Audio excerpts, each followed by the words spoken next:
The last time my son looked me in the eye, he said, "You're not my father." And you know what hurt the most? He was right. At least, that's what I made him believe. If you're hearing this, hit like, subscribe, and tell me in the comments where you first heard about my story of revenge, the kind that doesn't spill blood, but cuts deeper than any knife. Because I need to know how far it's traveled. My name's Joe Miller, 60 years old, ex-auto mechanic, ex-husband, and depending on who you ask, a coward, a liar, or the man who gave everything away just to stay invisible. But tonight, for the first time in 20 years, I'm done being invisible. This is how it all began, the day my son stood on that stage, thanked another man for being his father, and I decided to take my life back. The applause hit like a storm I didn't see coming. It rolled through the old university chapel, loud, relentless, and too damn cheerful for the words that had just come out of my son's mouth. Ethan stood up there on that stage, tall, steady, wearing the white coat that every doctor dreams about. His smile lit up the stained glass windows like the sun coming through after a long winter. And I sat in the back row, wearing a suit that smelled faintly of motor oil and regret. I thought I was ready for this day. I'd told myself for weeks that I could handle it. But then he said it. To the man who taught me that real men never quit no matter how hard it gets. My father, Mark Henderson. Mark. The man who took my wife. The man who took my son. And now, apparently, the man who took my title too. People clapped like they were at a damn concert. They didn't see me. Why would they? I was sitting behind a marble column in the back, the forgotten father, the invisible man. Mark stood in the front row, perfectly framed by the golden light, his expensive suit cutting clean lines that screamed success. Linda, my ex-wife, smiled at him with that same gentle pride she used to have for me back when life still made sense. I tried to unclench my hands, but they were locked tight on my knees. My knuckles looked like worn-out stones, the skin thick and cracked from decades of turning wrenches and scraping metal. I'd spent a lifetime working with my hands, hands that fixed everything, but the one thing that truly mattered. Ethan's voice echoed through the chapel, strong, confident, every word like a punch dressed up as praise. Dad always told me that excuses are the language of the weak.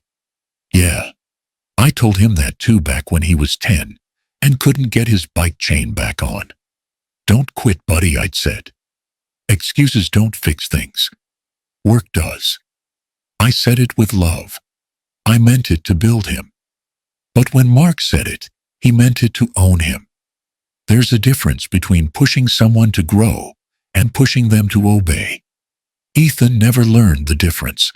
My eyes drifted to the front, where the dean of medicine sat, nodding along, clearly moved by Ethan's speech. I wanted to be proud too, and part of me was God. I was proud. That kid had done it. He'd made it. But pride is a strange thing when it's laced with heartbreak.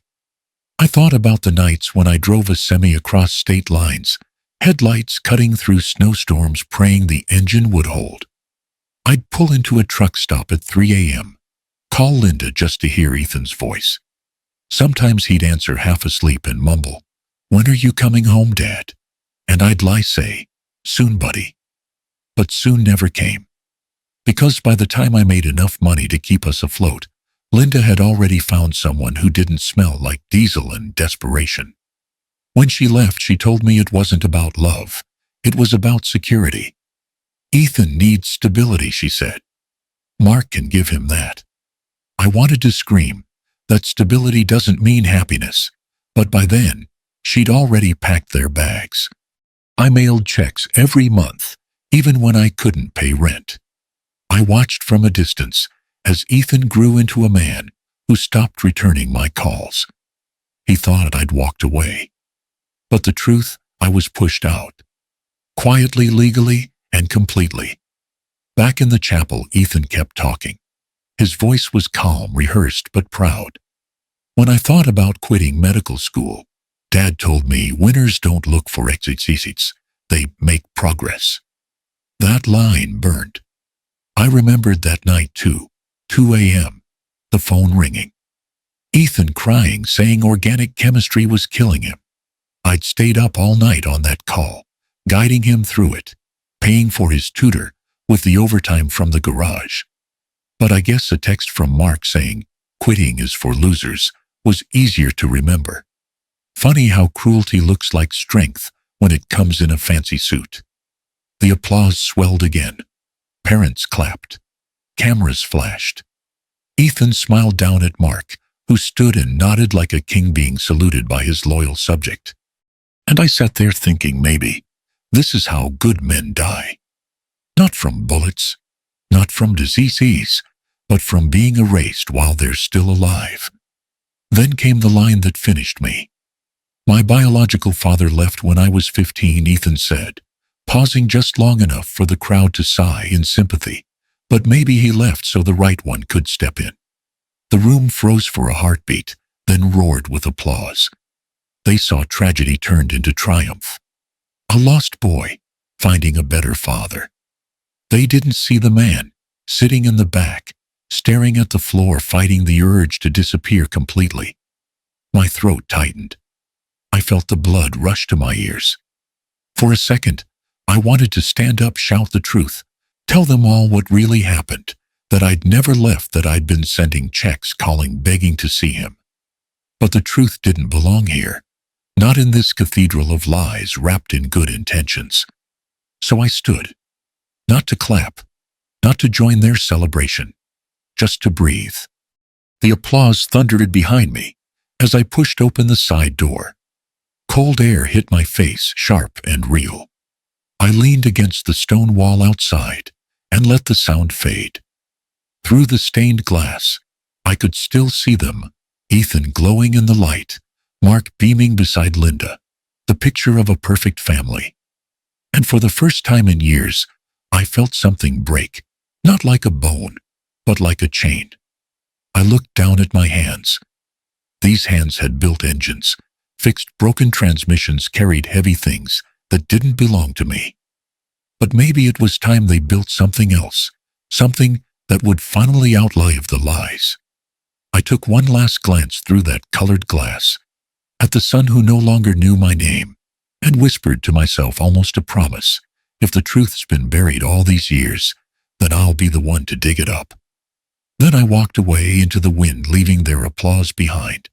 Because sometimes walking out isn't surrender. It's the first move in a war they don't even know has started. 15 years ago, Detroit was already dying, and I just didn't know it yet.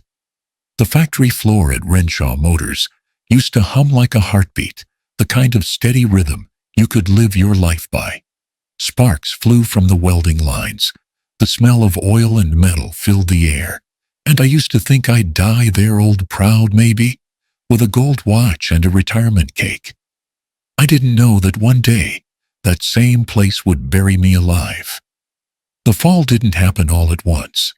It came like rust, slow, quiet, eating everything from the inside. I was the kind of guy who clocked in early, stayed late, didn't make waves.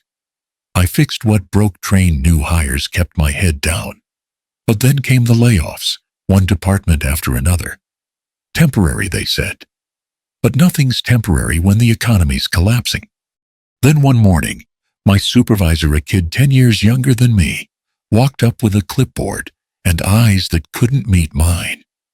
"Joe, I'm sorry," he said. "Corporate's cutting the senior engineers. They're calling it downsizing." Downsizing, I repeated, trying to make the word mean something smaller than what it was. But it wasn't small. It was everything. I remember driving home that day, the snow coming down heavy, the heater in my truck busted again. I sat there in the driveway for an hour, staring at the porch light flickering. Inside, Linda was making dinner, humming along to the radio, and Ethan was at the table doing homework. I walked in, forced a smile, and said, "Good news. I'll be home more often." That was the last time she laughed at one of my jokes. Weeks turned into months. The severance money vanished. The bills stacked up. I tried finding new work, sent out 100 applications, got a handful of rejections. Finally, I took a job fixing engines at a small garage on the east side. It wasn't much, but it kept us afloat. That's when I met Mark Henderson. He came in one day with a BMW that didn't need fixing, but he wanted to talk. Said he was a business consultant, whatever the hell that meant. He'd watched me working, admired my discipline, he said. Asked about investing in a new automotive startup, something about electric components and private contracts. He sounded smart. He sounded generous.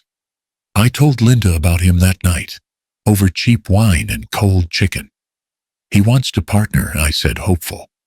Could be something. She looked up from her phone, half smiling. Joe, maybe you should think smaller. Maybe focus on getting steady hours instead of chasing big dreams.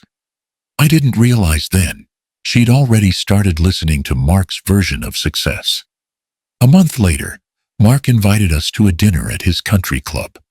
He treated us like royalty, steak wine compliments. About Ethan's future, he called Linda the kind of woman who makes a man better. I laughed at the time. I shouldn't have. By summer, the partnership turned sour. One day I was called into HR. A quiet woman with tired eyes slid a folder across the table.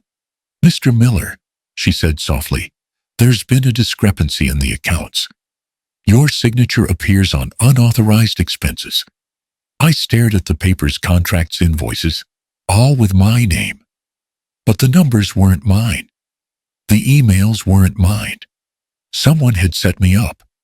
That someone was Mark. I tried to fight it. But when the lawyers came, they didn't see a hard-working mechanic. They saw a middle-aged man with a mortgage debt and no resources. I didn't have the money to prove my innocence. So I took the deal: termination, no severance, and a black mark on my record. Linda didn't scream when I told her. She just went, Keith. We'll figure it out, I said, grabbing her hands. I'll get another job. We've been through worse. She pulled away. Joe, Ethan deserves better than this life. 2 months later, she left. Took Ethan with her. Said she was staying with her sister in Connecticut. I knew it was Mark. He'd offered her what I couldn't: a house, stability, and the illusion of safety. That winter, the bank took the house. I packed what I could fit in an old Chevy pickup and drove. First west, then south, then wherever the next job took me. I hauled freight, fixed trucks, slept in rest stops. I stopped counting birthdays. I stopped answering questions that started with why. Every mile between me and them felt like punishment I'd earned. I told myself maybe it was better this way. That maybe Linda was right. Ethan needed stability, even if it didn't come from me. 2 years went by before I heard his voice again. It was a Tuesday somewhere outside Toledo. I was in the truck eating a gas station sandwich when my phone buzzed. The number looked familiar, but I couldn't place it. Hello, I said. Silence, then a breath. Then Dad. My heart stopped. Ethan. He was older, deeper voice, but still my boy. I need help with something, he said. It's a school trip.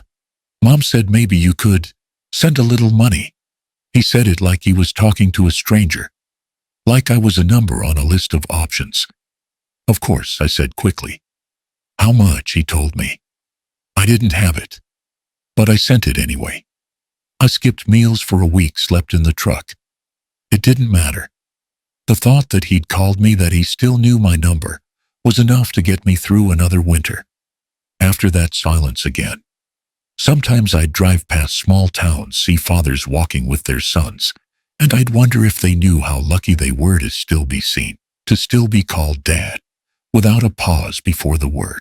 One night, parked outside a rest stop near Chicago, I took out the photo I always kept in the glove box, the three of us, on the front porch of that first house.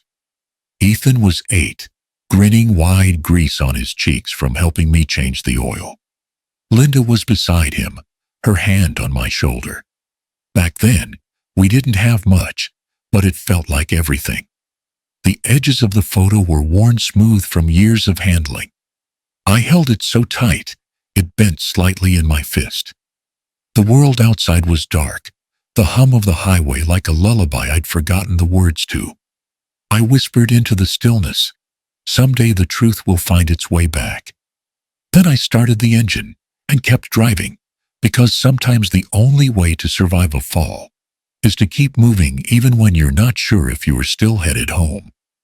The thing about starting over at 50 is nobody tells you how damn keen it is. The first few weeks, the silence feels like peace, but after a while, it becomes a weight. You start to hear every tick of the clock, every creak in the walls, every ghost of the life you used to have, whispering through the floorboards. I ended up in Mill Creek, Pennsylvania, a town so small, the post office doubles as a diner on weekends. I rented a one-room apartment above Frank's auto garage, and Frank, an old Vietnam vet, with more metal in his hip than in his truck, let me work there fixing cars for cash. He didn't ask questions. Maybe he saw something familiar in me, a man who'd lost everything, but still showed up every morning anyway. I'd spend my days under hoods, my nights in silence. Every 2 weeks, I'd send a wire transfer to Linda's account. For Ethan, the memo line said, tuition, books, sports equipment, whatever the boy needed. I never missed a payment. It was the only way I knew how to stay in his life without breaking the rules. See, part of the divorce settlement said I wasn't allowed unsupervised contact with my son until the financial misconduct investigation was closed. That was the term Linda's lawyer used, financial misconduct. It sounded like a Wall Street scandal. Really, it was just Mark's mess dressed up in my life. I tried to fight it at first, wrote letters to the court, but nobody reads letters from broke men with grease under their nails. So I let it go. Or at least I told myself I did. Every Friday night after closing the shop, I'd walk to Mary's Diner, grab the same corner booth, and write letters to Ethan I'd never sent. Some were short. "Proud of you, kid." Others stretched across pages, filled with memories like the time we built that soapbox car in the backyard, or the summer he learned to fish and almost fell off the dock. I'd sign them, fold them, put them in a shoebox under the bed. By year 3, the box was full. Sometimes I'd imagine him opening one, hearing my voice between the lines. But I never mailed them. I didn't want to make his life harder. Linda had already made it clear, if you love him, Joe, stay away until you get your life together. So I stayed away. And somehow staying away became my whole life. Mark, meanwhile, was thriving. Every so often I'd see his face on local business ads, Henderson Financial Group building futures. His smile looked rehearsed, practiced. The kind of smile people trust just long enough to sign their names to something they'll regret later. And Linda? She looked younger in the photos. Happy. Secure. Exactly what she said she wanted. I wasn't bitter. Not at first. I told myself if they were doing well, then maybe Ethan was too. Maybe that was enough. But there's a special kind of ache that comes from being erased. It's like you died, but no one had the decency to bury you. One Sunday I caught a local news segment on TV. Ethan had won a scholarship for academic excellence. There he was, 17 taller, sharper, smiling, with his mother and his father, as the reporter called Mark. I remember the way Mark's arm rested around Linda's shoulder, how Ethan stood between them, eyes bright, future wide open. My chest felt heavy, but my lips curled into a proud, painful smile anyway. "That's my boy," I whispered to no one. When the reporter asked Ethan what motivated him, he said, "My dad. He taught me that real men don't complain when life gets hard. They find a way to fix it." That line used to be mine.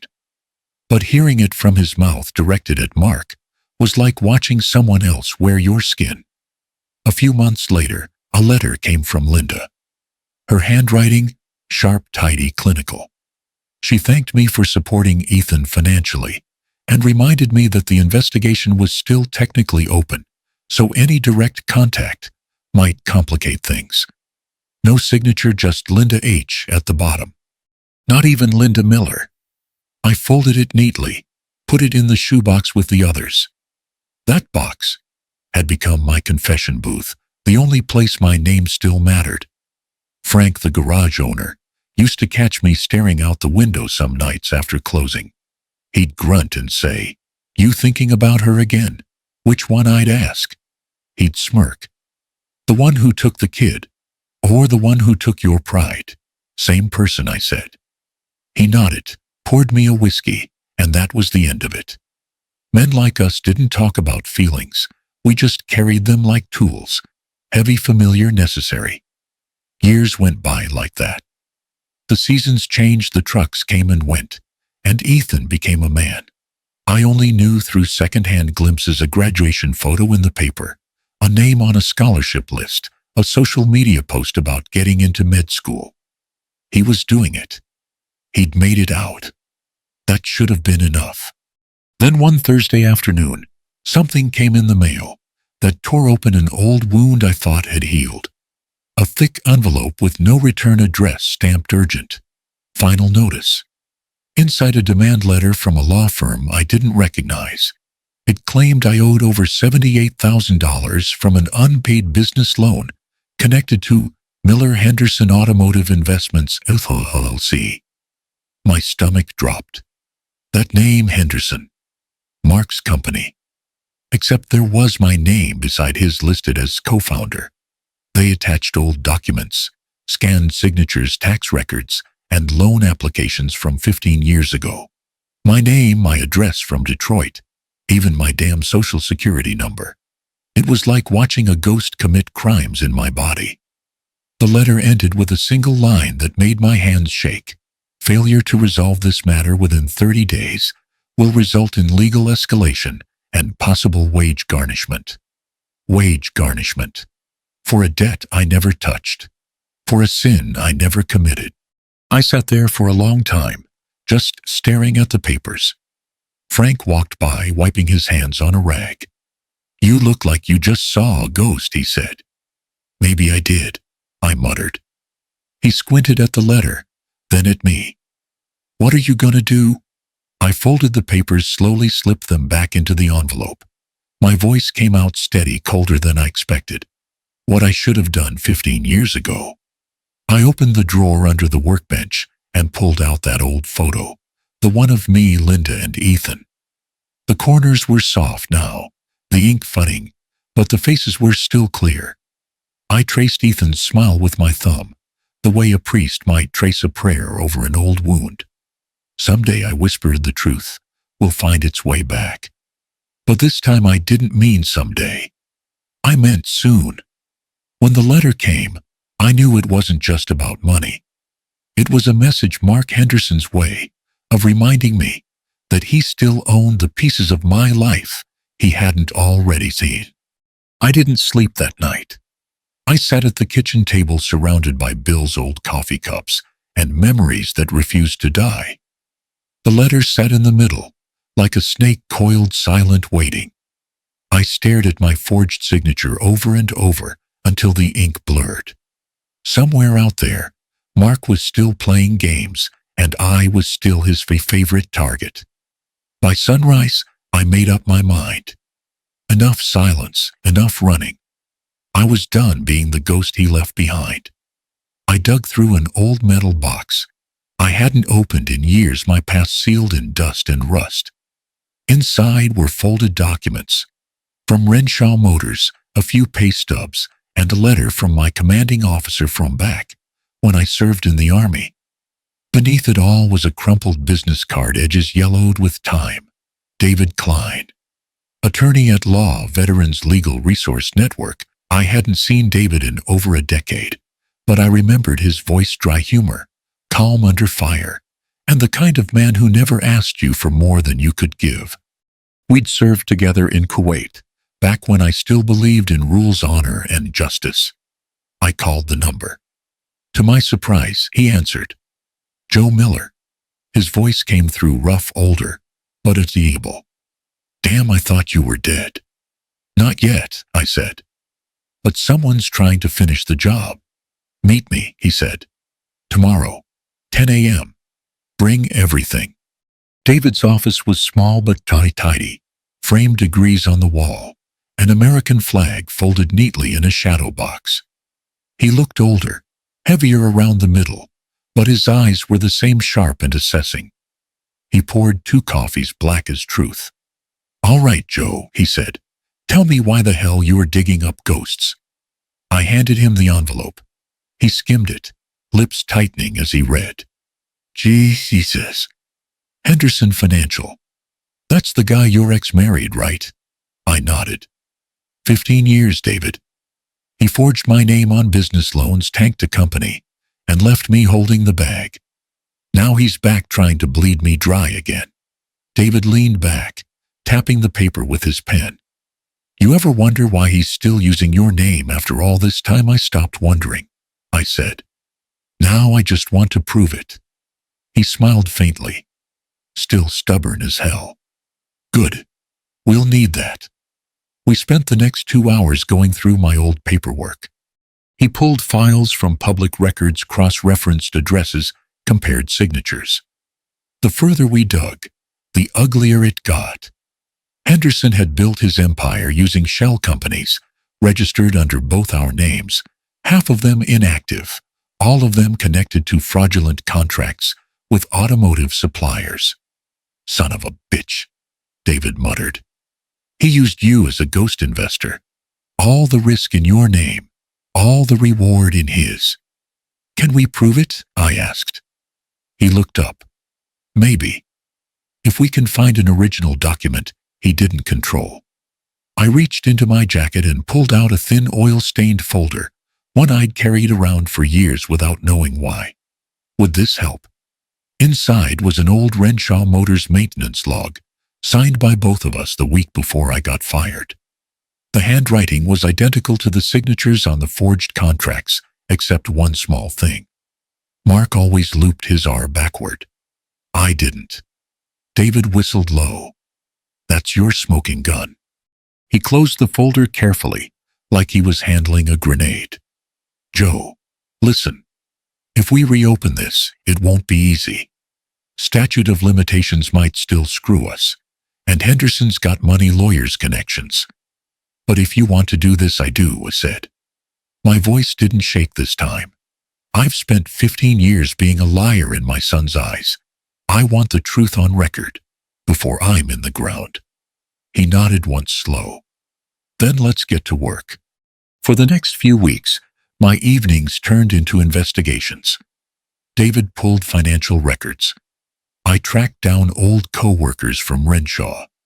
Some were still around, guys who remembered the layoffs, the rumors the day I walked out with my box of tools. One of them, Paul Jenkins, called me late one night. Joe, he said you didn't hear this from me, but Henderson used to brag about it, said he cleaned up your mess and got the girl. That's how he met your wife. The board thought he saved them from your mistakes. Saved them. I repeated, tasting the word. He saved himself. But the deeper I dug, the more something gnawed at me, a question I'd avoided for years. Did Linda know David warned me not to stir that hornet's nest yet? Focus on the facts, Joe. Emotions will mess your aim. But I couldn't help it. I needed to know if she'd been part of the betrayal or just a bystander to it. So I called her. Her voice came soft, distant. Joe, it's been a long time. Yeah, I said. Too long. I told her about the letter, about the forged documents, about David. I waited for surprise denial, something human. Instead, there was only silence. Finally, she said quietly, Joe, please don't drag Ethan into this. The words hit like a slap. Ethan. This isn't about him. Yes, it is, she said. If this goes public, it'll ruin his reputation. He's about to start residency. He doesn't need to be caught in the middle of old scandals. I laughed bitterly. Old scandals, Linda, that old scandal destroyed my life. It took my son, my name, my everything. You knew, didn't you? Her breath hitched. She didn't answer. That was all the confirmation I needed. You could have said something, I whispered. You could have stopped it. I did what I had to, she said finally. Ethan was 15. He needed stability. Mark could give him that. You were broken, Joe. I closed my eyes. You don't get to call me broken, Linda. Not after you helped bury me. She started to cry, but I had already hung up. That night I sat at my kitchen table again, the only light coming from a single lamp. In front of me lay a folder. David had printed, case closed, 2008. All the lies of my life neatly summarized in 12 pages. I took out my lighter, the one I had carried since Iraq, flicked it open. The paper curled, blackened, and burned, the smoke curling up like a ghost leaving the room. I watched it until the last ember died, then whispered to the empty air, "It's never over until I say it's over." And for the first time in 15 years, I felt something shift inside me. Not anger, not grief. Purpose. Mark thought he'd buried me. He didn't realize I was just getting started. By the time I walked back into that same chapel, it had been 3 months. Since the last time I set foot there, the day Ethan erased me from his story. Back then, I'd left through the side door alone, my heart pounding like a man walking away from his own funeral. But today was different. The pews were full again. The banners hung, high sunlight, cutting through the stained glass in long, holy lines. Only this time I wasn't here for Ethan's speech. I was here because the dean's office had called me 2 days earlier and insisted that I attend. They said it was about acknowledging generosity. I told them I preferred to stay anonymous. They told me I no longer had that option. I didn't dress fancy. Same gray suit, same polished boots, same calloused hands. I didn't want to look like the man I used to be. I wanted to look like the man who'd survived him.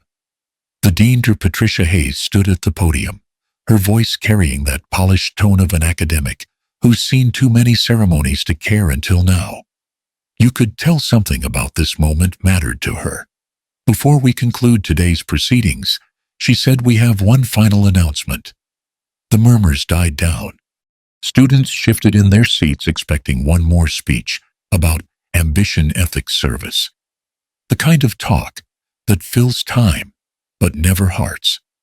This year, Dr. Hayes continued our medical school, received a donation of $1 million to fund a scholarship program for students from working-class families, those who dream of medicine but can't afford it. Gasps rippled through the hall. $1 million wasn't pocket change, it was a life fuel. Ethan, seated with the other graduates, looked stunned. I saw his head turn toward Mark and Linda in the front row. Mark straightened his tie, that reflex of vanity he'd never grown out of, already preparing to look like the kind of man who could donate that kind of money. The donor, Dr. Hayes said, requested anonymity. But I believe some stories deserve to be told, because they remind us where compassion truly begins. You could have heard a pin drop. He is a former auto worker from Detroit, she said slowly, a man who spent decades fixing machines, not because it made him rich, but because it taught him something about how broken things can still run if you love them enough to try. He now lives quietly in Pennsylvania. He asked for no plaques, no publicity, and no recognition. The room was completely still. My hands were shaking in my lap. I wanted to vanish, but the truth was already making its way to the surface, the way oil rises to the top of water. Dr. Hayes looked out over the audience. But today, we're honoring him anyway, because generosity without witness is the purest form of love. Ladies and gentlemen, please join me in recognizing. She paused, her eyes finding mine all the way in the back row. Mr. Joseph Miller. My heart stopped. The sound in the room changed. Not applause, just silence. The kind of silence that makes you feel every heartbeat, like a hammer in your chest. I stood slowly. I didn't want to, but something inside me whispered, "Stand. They've stolen enough. Don't let them take this too." Every face turned. Linda's mouth fell open. Mark's jaw locked. Ethan got Ethan. His eyes went wide, confused the way a child looks when the world suddenly stops making sense. I took one step down the aisle, then another. The walk felt endless. The whispers rose like wind. "That's him, the mechanic. Is he the donor?" "Why him?" Mark's hand gripped Linda's arm, so tight she winced. I didn't look at him. I looked at Ethan. His lips parted, but no sound came out. When I reached the front, Dr. Hayes extended her hand. Her eyes shimmered, kind but knowing. "Mr. Miller," she said softly, "on behalf of this institution, thank you." The microphone felt heavier than I remembered. My fingers trembled slightly as I adjusted it. For a moment, all I could hear was my own breathing and the faint hum of the air conditioning, like distant thunder. "I didn't give for recognition," I said finally. My voice came out rough, unpolished but steady. "I gave because I once failed to give my son the truth." A murmur ran through the crowd. Somewhere behind me a camera clicked. When I was younger, I continued, I thought, being a father meant providing money, food, shelter. Turns out, what kids really need is presence. And when that's stolen from you, you spend the rest of your life trying to buy back time that won't sell. I glanced toward Ethan. He was still frozen in his seat, eyes locked on me. I wanted to tell him everything about the lies, the forged documents, the nights I spent working for him, when he didn't even know. But this wasn't the place, not yet. "So yeah," I said, taking a breath. "I'm just an old mechanic from Detroit. I don't have much. But I had something, an inheritance from my father, and a debt to pay to my own mistakes. So I gave it to this place. Because maybe some other kid out there, the one fixing cars or cleaning floors, deserves the same chance my son got." The room stayed quiet, like the air itself was listening. I could feel Mark's eyes on me, burning holes through the back of my suit. He looked like a man watching his own reflection crack. "You don't need a fancy title to build something good," I said. "You just need to believe broken things can still matter." I let the silence stretch, then added quietly, "That's all." Dr. Hayes took the microphone back, her voice trembling slightly. "Mr. Miller's story reminds us that kindness isn't measured by wealth, but by the courage to give when no one's watching." Then the applause came, slow, hesitant, unsure at first. One student stood, then another. Within seconds, the entire room was on its feet. But I wasn't listening anymore. I turned toward Ethan. He hadn't moved. His face was pale, eyes glassy, like a man staring through time. Linda was crying silently beside Mark, who sat stiff as a statue, his mask of control cracking in real time. And me, I stood there, not as a victim, not even as a father seeking forgiveness, but as a man, finally reclaiming his own story. Ethan's mouth moved. I couldn't hear him through the noise, but I could read the word Dad. For the first time in 15 years, he said it like he meant it. The applause swelled again, echoing off marble and glass, but I barely heard it. I turned away from the crowd, away from the cameras, away from Mark's hollow glare. As I stepped down from the stage, I whispered under my breath, "Just for me, just for the man I used to be." Sometimes the truth takes a lifetime to find its voice. But when it does, it shakes the whole damn room. And as I walked past the front row, Ethan's hand brushed mine just barely, like a question that didn't need an answer. I didn't look back, but I smiled. Because for the first time since Detroit, I knew the world had finally seen the right man. The applause was still echoing in the chapel when I stepped outside. The air hit colder than I expected, sharp, biting, almost metallic. I took a deep breath, tried to steady the shaking in my hands. For a moment, I thought maybe I'd finally done it. Maybe I'd buried the ghosts and made peace with the past. That moment didn't last long. Joe. Her voice. Linda's voice cutting through the crowd noise like glass breaking. She caught up to me on the steps outside the hall heels, clicking hard against the stone. She grabbed my arm before I could move. Her perfume, something expensive, something Mark probably bought, stung the air between us. "What the hell was that?" she hissed. "You couldn't just stay in your seat like everyone else. You had to make this spectacle." I looked at her. The years had been kind to her. Too kind. No lines on her face, no trace of the weight I'd carried alone. Her eyes still that same cold blue I used to mistake for warmth. "I didn't plan it, Linda," I said quietly. "They asked me to stand. I told them not to. But I wasn't about to lie about who I am anymore." Her jaw tightened. "You humiliated Mark. You humiliated Ethan." Before I could answer, the door swung open behind her, and out he came.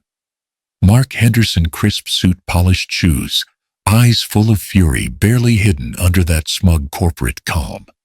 He strode down the steps like a man heading to war. "You just embarrassed my family in front of the entire faculty," he said. I turned to face him fully. "It's not your family, Mark. It's mine. You just rented it for a while." His nostrils flared. "You think this donation changes what people know about you? You're still the same broke loser who tanked an entire company and left your wife and kid with nothing." Linda winced. "Mark." But I cut him off. "Funny. That's the same story you've been selling for 15 years. Except you forgot one detail. I didn't sign those papers." "You did." His smile faltered for just a second, quick, but I saw it.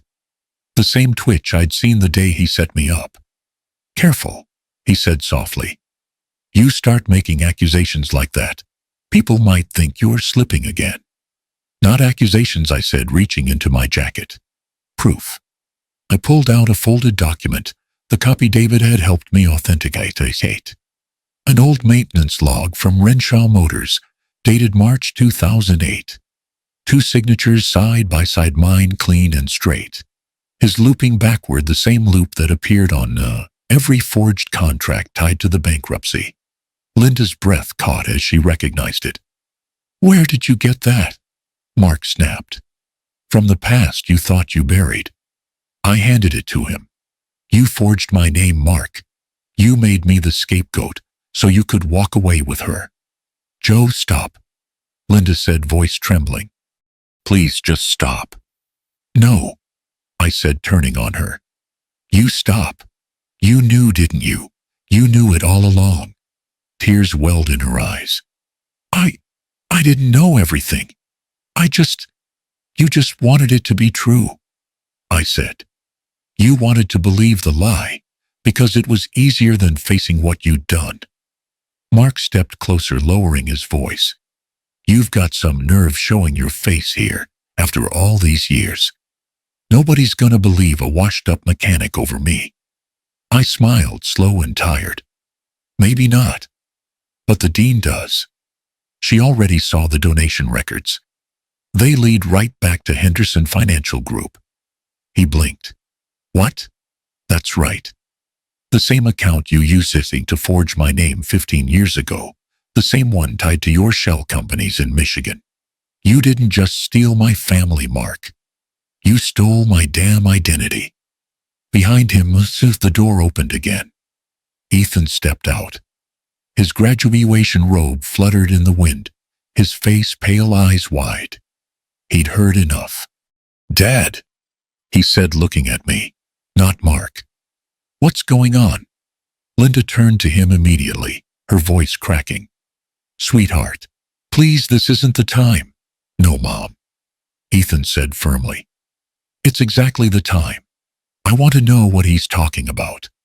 Mark adjusted his tie, his mask sliding back into place. Your father's confused son. He's been struggling for a long time. He doesn't understand how things work in the real world. I laughed under my breath. The real world, huh? The one where you steal another man's life and call it ambition. Ethan's eyes darted between us, his mind racing. Mom, he asked quietly, is any of this true? Linda opened her mouth, but no words came. Mark stepped in, voice calm but icy. Ethan, listen to me. This man, he's bitter. He's always been jealous of what I built. He couldn't handle failure, so he's making up stories to drag us down with him. I reached into my coat pocket again, this time pulling out the notarized affidavit from David, the document linking Henderson's forged loan signatures to the Renshaw collapse. I held it out. Read it, Ethan. He hesitated, then took it. The wind fluttered the pages as his eyes moved across the lines. The silence between us grew heavier with each word. When he finished, he looked up, his face, pale lips trembling. Is this real? He whispered. Mark didn't answer. His silence said everything. Linda broke first. She covered her mouth with her hands, her body shaking. Oh my God, she whispered. Mark, tell me it's not true. But Mark just stood there, jaw tight, eyes burning into me. You ruined him, she said, voice breaking. You let Ethan grow up thinking his father was a criminal. You let me. He cut her off sharply. Don't you dare act innocent, Linda. You wanted the house. You wanted the security. You knew what it took. Her knees buckled. Ethan caught her before she hit the steps. I took a step back, the weight of 15 years pressing down on my chest. But for once, it didn't hurt. Not the same way. Because now, finally, the truth was standing in the open, naked and ugly as it was. Mark's mask cracked completely. He stepped closer until his face was inches from mine, his voice low enough for only me to hear. You think this is over, he whispered. You don't know who you're messing with. I met his stare, unflinching. Oh, I know exactly who I'm messing with, I said. A man who finally ran out of places to hide. He turned sharply, storming off toward the parking lot. Reporters who'd been hovering near the steps started to follow him, cameras flashing. Linda was sobbing quietly. Ethan crouched beside her, papers still trembling in his hands. I stood there a moment longer, the wind cold against my face, the last light of day, bleeding through the clouds. For 15 years I'd been invisible. Now the whole world was finally watching, and so was my son. For a while, I thought the worst was behind me. The truth had finally seen daylight, and for the first time in 15 years, I was breathing air that didn't taste like shame. Ethan knew. Linda knew. The mask had cracked. But men like Mark don't die in sunlight. They just find new shadows. 2 weeks after the graduation ceremony, I got the first letter. It came in a crisp white envelope with the official seal of the Internal Revenue Service. The kind of envelope that makes your stomach twist before you even open it. I tore it open with greasy hands, sitting on the garage stool between oil stains and coffee cups. The words blurred for a second before they cut deep. Notice of investigation. Charitable donation under review. Potential irregularities in source of funds. My blood went cold. Mark Henderson's fingerprints were all over it. Not literally, but I could smell his cologne in the fine print. He'd used his connections. He wanted to drag me back into the dirt, to make it look like that $1 million I gave to the university came from something dirty. Money laundering. He wanted me to fall the same way I had before, not by bullets or fists, but by paperwork. Frank found me still holding the letter an hour later. Bad news, he asked, wiping his hands on a rag. The kind that comes with a federal logo, I said. He squinted. You think it's that prick from the ceremony? I didn't answer. I didn't have to. That night I drove to David's office. The neon lights from the diner across the street flickered through his blinds. He looked up, as soon as I walked in. "You look like hell," he said. "Good," I replied. "Then I'm dressed for the occasion." I tossed the letter onto his desk. He read it twice, jaw tightening with every line.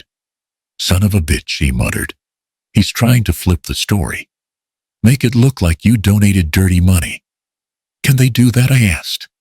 "Oh, they can try." He rubbed his temples.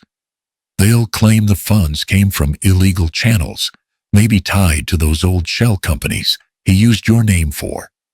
Henderson's smart. He knows how to plant enough smoke to make people think there's fire." I sat down across from him, rubbing my hands together. "Then we show them where it really came from." David leaned forward. "You said something once about an insurance payout." I nodded slowly. "After Renshaw Motors went under, the company filed a liability claim for worker injury. Remember the explosion in '07? They used my name on the report, said I was the one injured. The payout came years later after I was already gone. I didn't touch it for a decade, left it in a holding account." His eyebrows lifted. "You still have the records?" I reached into my coat, pulled out a worn folder. "Never threw them away." He flipped through the pages: policy numbers, deposit records, transaction histories. Everything clean, everything traceable. "Joe," he said, "this could clear you. If we can prove the donation came directly from this insurance payout, the IRS will have no case. But we'll need certified verification." "I'll get it," I said. "Whatever it takes." He looked at me for a long moment. "You really want to go through this again?" "I don't have a choice," I said quietly. "The first time I kept my head down, I lost everything. I'm not doing that again." David nodded, slow approval in his eyes. "All right, old man. Let's get your life back for real this time." While David filed the paperwork, the whispers started. Reporters calling the garage, emails asking if Mr. Miller had any comment regarding the federal investigation. Linda called once. I didn't answer. Ethan didn't call at all. But one night, a text came through. Just 2 words: "I'm digging." That was enough.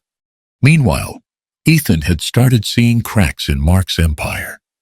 He was working late at the hospital one evening when a patient from Mark's firm came in, a financial analyst, mid-40s, suffering a mild heart attack. The man, still half conscious, muttered Mark's name over and over. The next day, Ethan stopped by Mark's office in downtown Philadelphia. Sleek glass walls, the smell of money and fear.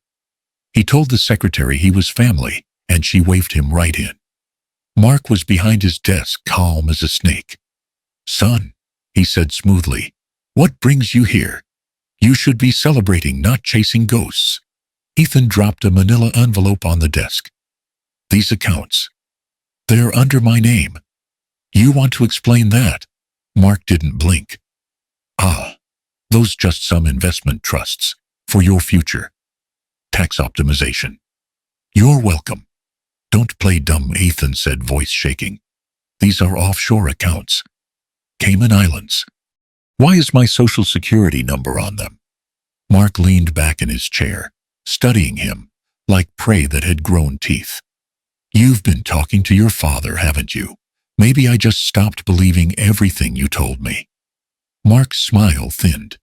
"You're young, idealistic. You don't understand how the world works yet." "I understand theft," Ethan snapped. "I understand manipulation." Mark stood circling the desk. His shoes clicked softly against the marble floor. "Careful," he said. "Accusations like that could ruin you. You're about to start your residency. One scandal, one rumor, and you'll lose everything you've worked for." Ethan swallowed hard. "If you think I'm going to cover for you, you're wrong." Mark stopped inches from him. The charm was gone from his face, now replaced by something cold, reptilian. He leaned in, his breath sharp with whiskey. "If you betray me," he whispered, "you'll lose everything just like your father did." Ethan's pulse pounded in his ears. For a moment, he saw flashes of his childhood, his mother cleaning in the kitchen, Mark's voice in the background, and his real father's silence on the other end of a disconnected line. Now he understood. He didn't say another word. He just walked out, his hands trembling, the manila envelope still under his arm. That same night, I got a call from David. "They've accepted the initial filing," he said. "But Joe, it's gonna get ugly. They'll dig through every inch of your life. You ready for that?" I looked out the window of the garage. Rain was coming down in sheets, washing the grease off the asphalt. I thought about Ethan, about the kid who once called me Dad, and the man who'd finally started to see me again. "Yeah," I said softly. "I've been waiting 15 years for ugly." He chuckled. "Good. Because I think your boy just lit a fuse of his own." "What do you mean?" Word is he walked out of Henderson's office this afternoon. Looked like he'd seen a ghost. I smiled faintly.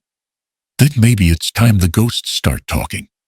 I hung up the phone and set back, the hum of rain against the roof, steady like a heartbeat.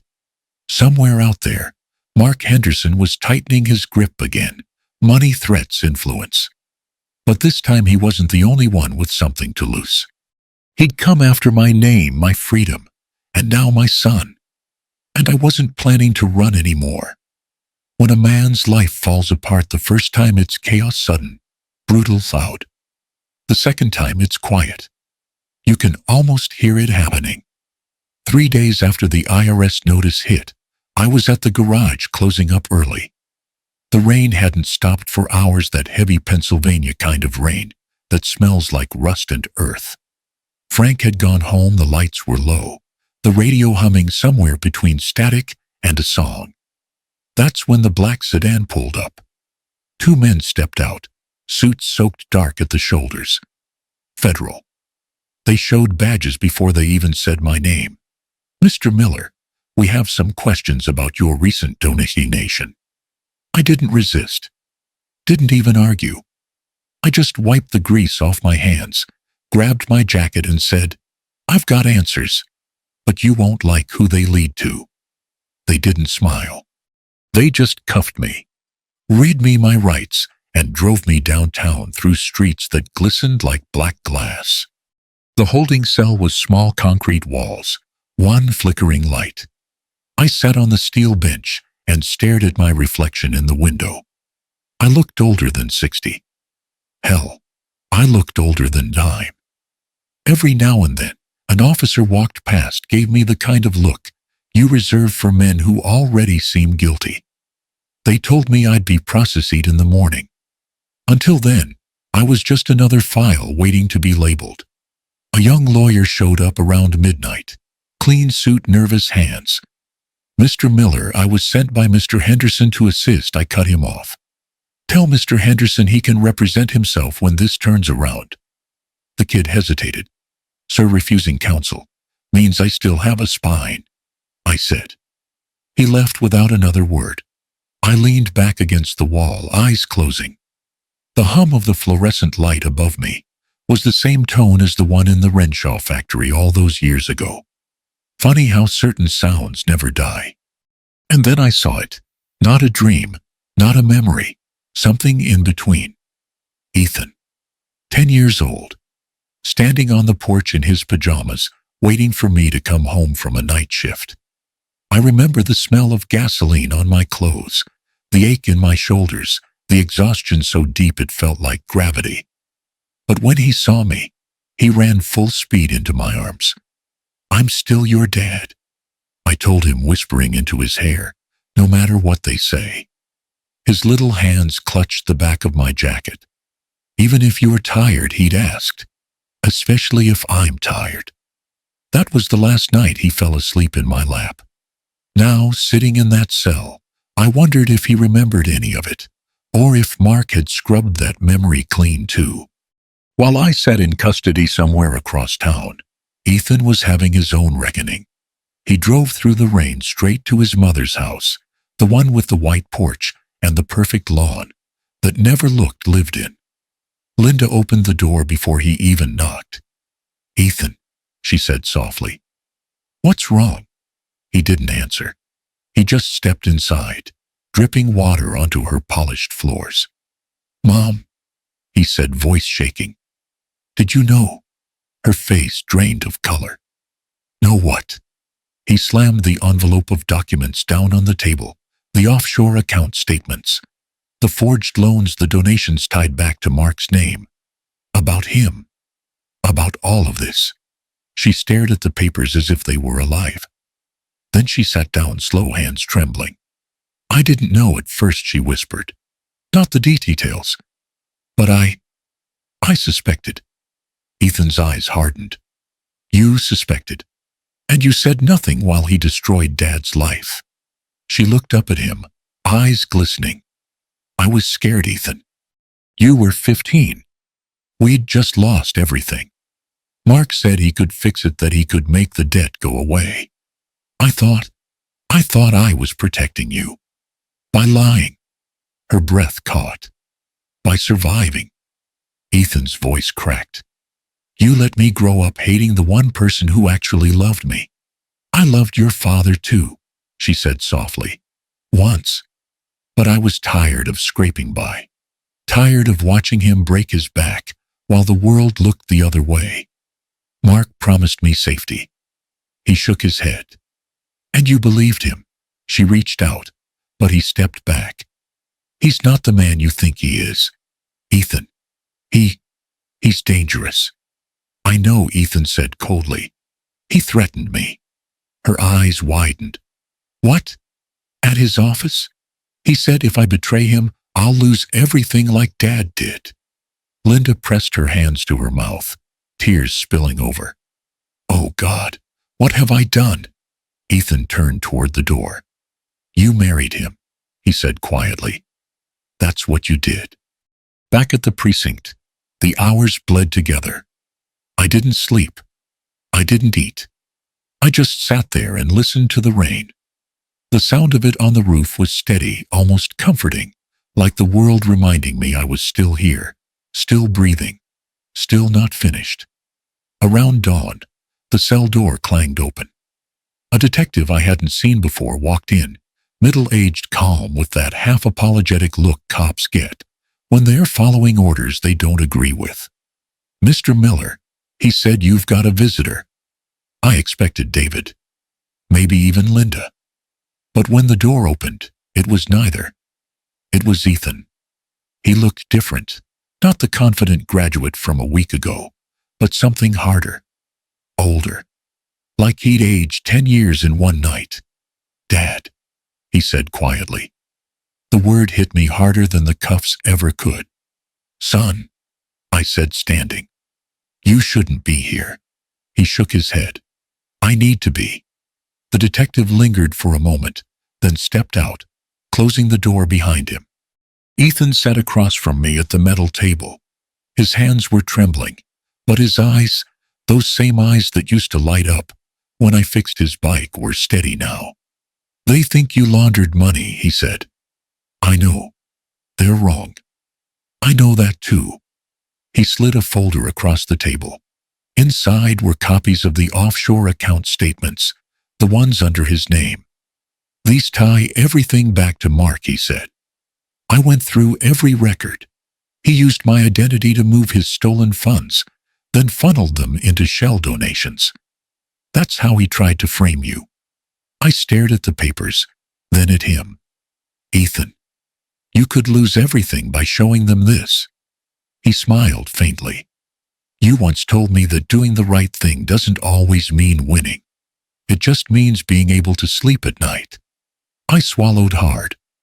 "That was a long time ago." He nodded. "Yeah." But I remembered. He stood heading for the door. The detective opened it for him, cognition flickering across his face. Ethan turned back to me. "Don't say anything, Dad. I'll handle it." Ethan. But he was already at the threshold, shoulders squared, voice steady. He faced the detectives outside and said loud enough for the whole room to hear, "I have the real evidence." Every head turned. The room went silent. And for the first time since the day they cuffed me, I exhaled, slow, steady, and certain. My boy had finally come home.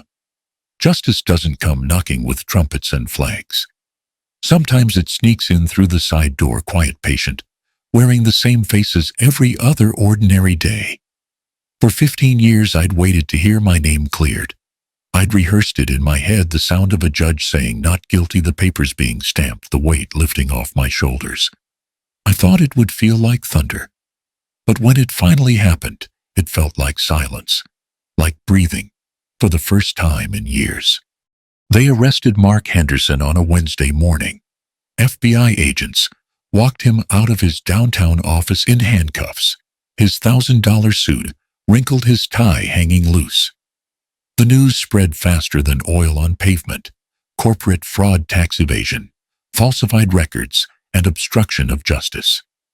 It was all there: forged signatures, offshore accounts, false tax fillings.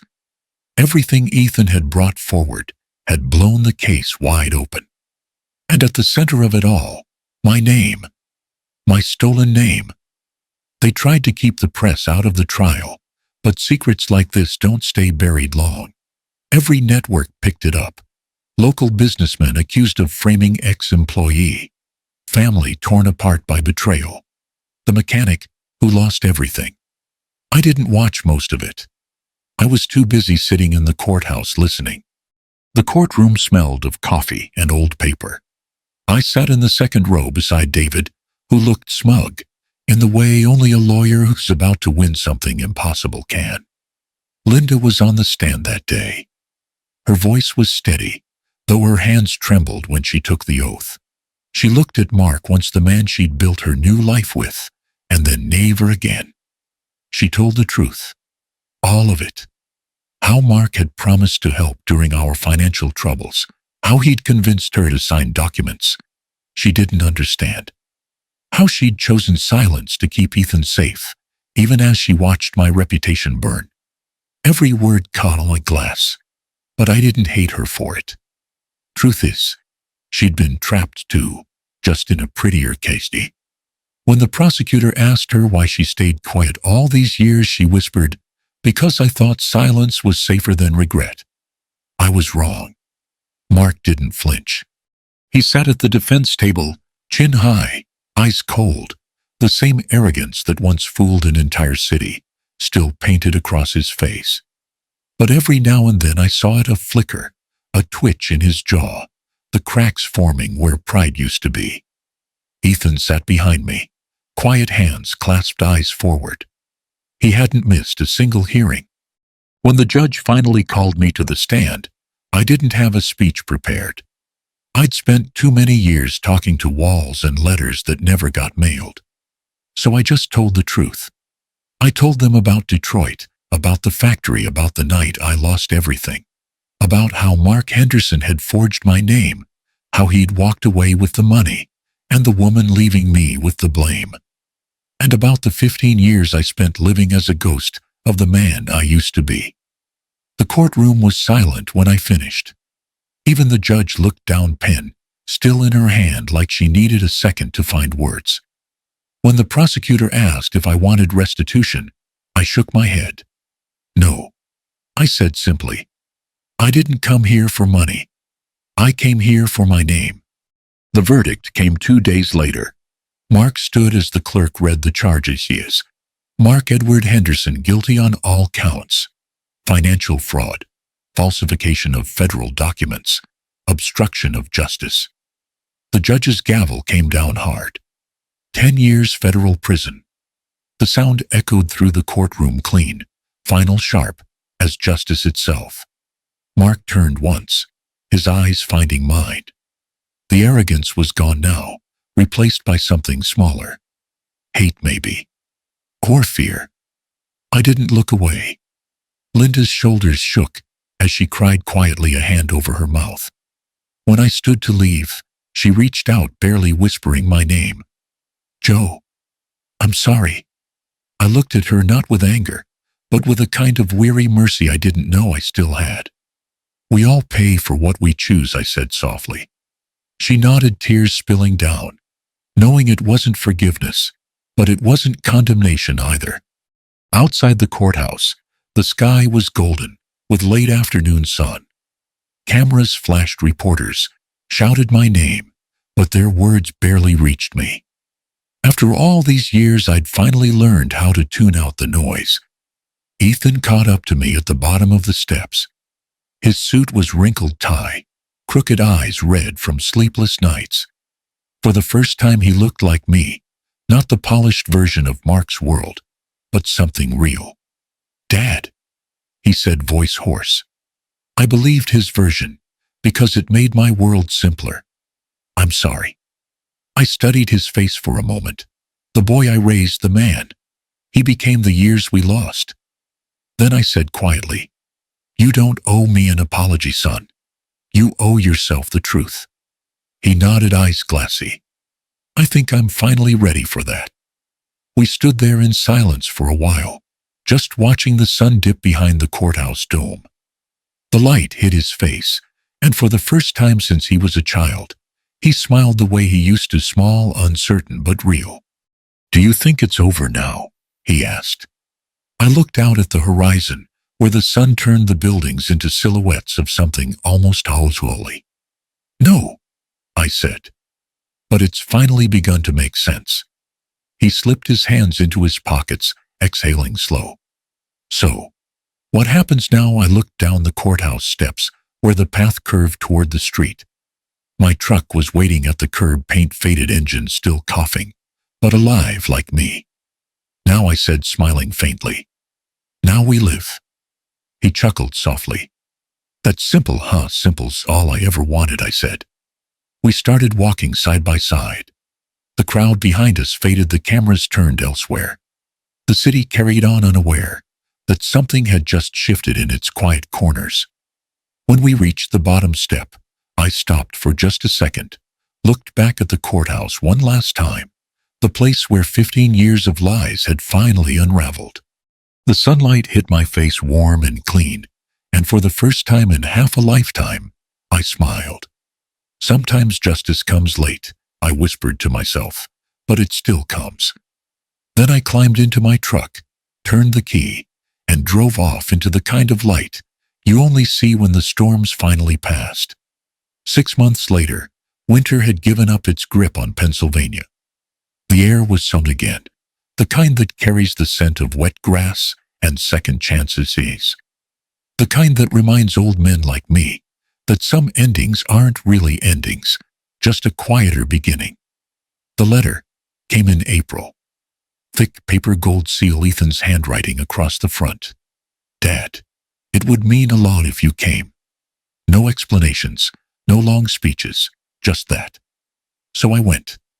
The ceremony was held at the University of Pennsylvania's School of Engineering, in a small courtyard surrounded by brick and maple trees that had just begun to turn green again. Rows of folding chairs lined the grass. There was a podium, draped with a blue banner that read, "The Joseph Miller Scholarship Fund." I stood at the edge of the crowd for a while, hands in my pockets, trying not to feel the way my heart kicked at the sight of those words.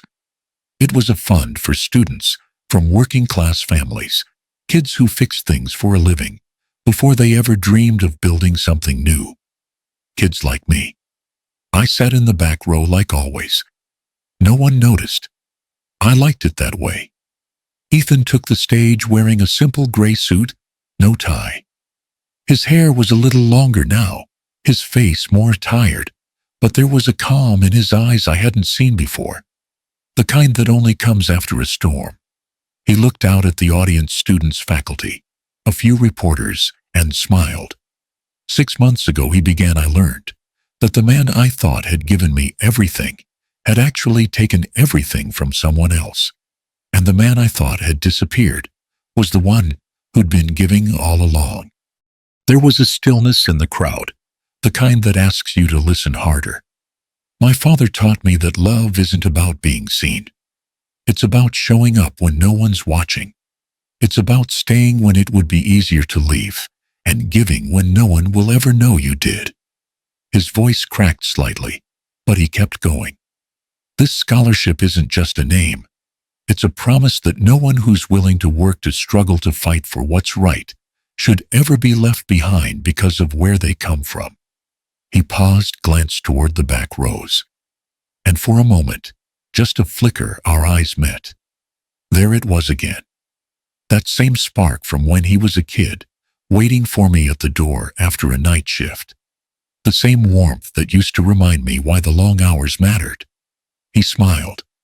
Not for the cameras, not for the crowd, just for me. And in that small, quiet smile, every year of distance between us folded away like a page finally turned. The audience stood and applauded. Ethan stepped down from the podium, shaking hands, accepting congratulations. I stayed seated until the last clap faded, then slipped away toward the edge of the courtyard. I didn't need a spotlight. I'd had enough of those that belonged to other men. Outside, the air was bright and clean. The maple leaves swayed overhead, flashes of red and gold against a pale sky. I stopped beneath one of them, breathing in all the soft hum of young voices echoing from the courtyard. Then I heard footsteps behind me. Quick, familiar. Dad. Ethan jogged up, slightly out of breath, that same boyish grin breaking through the man he'd become. He didn't hesitate. He just pulled me into a hug, firm, fierce, the kind that says all the words that don't need to be spoken. For a second I froze. Then I hugged him back. I don't know how to thank you, he said quietly. I pulled away just enough to look at him. You don't need to thank me, son. Just make it count. He nodded, eyes wet. I will.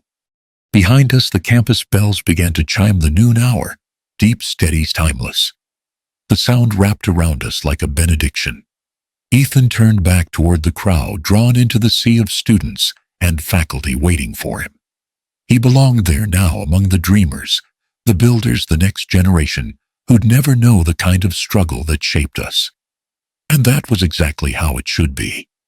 I stayed where I was, watching him go, feeling the warmth of the sun against the scars on my hands, scars that had built engines, held wrenches, lifted a child, and for a long time held nothing at all. In my jacket pocket I still carried something, a folded piece of paper, edges frayed from years of being opened and closed. The first letter I ever wrote to him, the one I never sent. The ink had faded, but I still knew every word by heart. Ethan, you may not understand why I'm not there right now, but one day you will. I'm proud of you even from far away. Remember, a man's worth isn't in what he earns, it's in what he gives. I held that letter for a long time, feeling the weight of it, the quiet power of something unswayed but never forgotten. Then I smiled, small, genuine, unguarded, and slipped it back into my pocket. The wind picked up, rustling through the maple trees, scattering red leaves across the path ahead. I started walking. No hurry, no destination, just the slow, steady rhythm of a man who'd finally made peace with the road behind him. There were no reporters following, no cameras, no applause, just sunlight, wind, and the faint echo of my son's voice still hanging in the air. And somewhere deep inside me, below, the scars, below the years of silence, I felt something loosen. Not forgiveness, not pride. Something quieter, something truer. Freedom. You know, people spend their whole lives chasing the spotlight, thinking that's where meaning lives. But the older I get, the more I realize the light doesn't make you whole. It just makes you visible. What really matters are the things no one sees. The nights you keep working when no one thanks you. The love you give even when it's thrown back at you. The truth you protect even when it costs you everything. If I've learned anything, it's this. You don't need to win loud to win right. Because sometimes the quiet ones, the ones who never made the headlines, they're the ones who changed the world. And if that's how I go out quietly with my hands scarred but clean, then I'd say I did just fine.